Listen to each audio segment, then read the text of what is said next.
De prestations et services SRL, la solution rapide pour toute activité des transactions immobilières en République démocratique du Congo.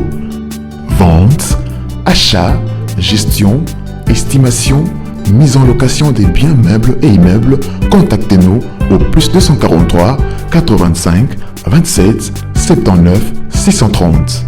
Vous avez une parcelle à vendre, un terrain, une villa, une concession, un bureau et un appartement à vendre ou à louer, contactez-nous au +243 85 27 79 630. La CPS SRL est la première société et grand réseau spécialisé dans la vente. Oji mamacita, je tente qui de moi de nous pour toi, je t'ai redessi massa. Oji mamacita, en plan ensemble, c'est dit je t'aime à travers les milingas. Quand je pense à toi, je suis pas allé, je suis BG encore. Tu t'en fous de mes reproches et de mes erreurs qui sont moches. La bonne j'arrange mes souvenirs dans la rue, je deviens rail. Quand je suis dans le bloc, bébé veut que je pêche. Oji mamacita, tu te de qui de moi de nous pour toi, je t'ai redessi massa. Oji mamacita, en plan ensemble, je t'ai dit je t'aime à travers les milingas. Mbote libota nanga mbote na bino esengo mingi ya ko présenter bino lupango moko tozokende kotala donc awa to bandai na makadam moni awa to na makadam to na commune ya Mongafula na meilleur quartier ya Mongafula o to benga quartier Mbudi parce que ba meilleur quartier ezalara ya liboso ezalara Mbudi ya mibale CPA ya misato ezalara Kimberley City na ba home so etikali ebele parce que Mongafula est tellement vaste et mounene. Donc, moyen de décortiquer la commune Nyonso, na ba quartier Nyonso, et pardon, moyen de décortiquer ba quartier Nyonso et Zalarate. Donc, à toi, na Mboudi, to koti sikoyo, na avenue, donc, bomona ki makadam, blo Nyonso, awasko toza na avenue, moyen de laksa makadam Nyonso et Zate, donc, à toi, na avenue, place au tozo qui est kota la Lupango. Donc, Lupango est terrain vide, et ils ont qui 30 mètres sur 20.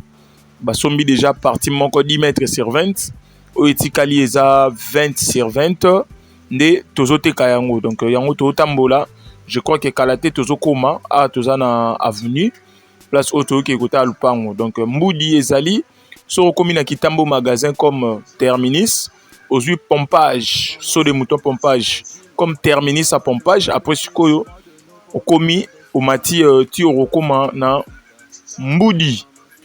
Donc Mbudi to comme déjà lupango bomoni to tamboli to ande ko pesa explication lupango yango donc lupango ezalaki 30 mètres sur 20 dernièrement to chaki yango to betaki sur 30 mètres sur 20 na prix à $75,000 à discuter lelo sikoyo to bandeli yango parce que une partie était kamaki donc était kami déjà o etikali ezalokola deux parties dans le quoi 20 sur 20 de bachango $50,000 à discuter.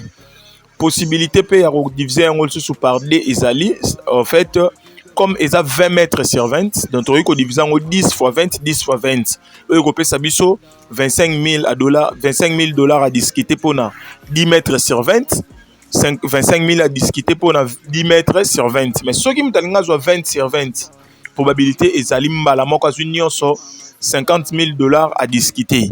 Donc, document est normal. Propriétaire Yemoko Aza envie. Aza Awana Congo, RDC. Aote Kalupango Naye.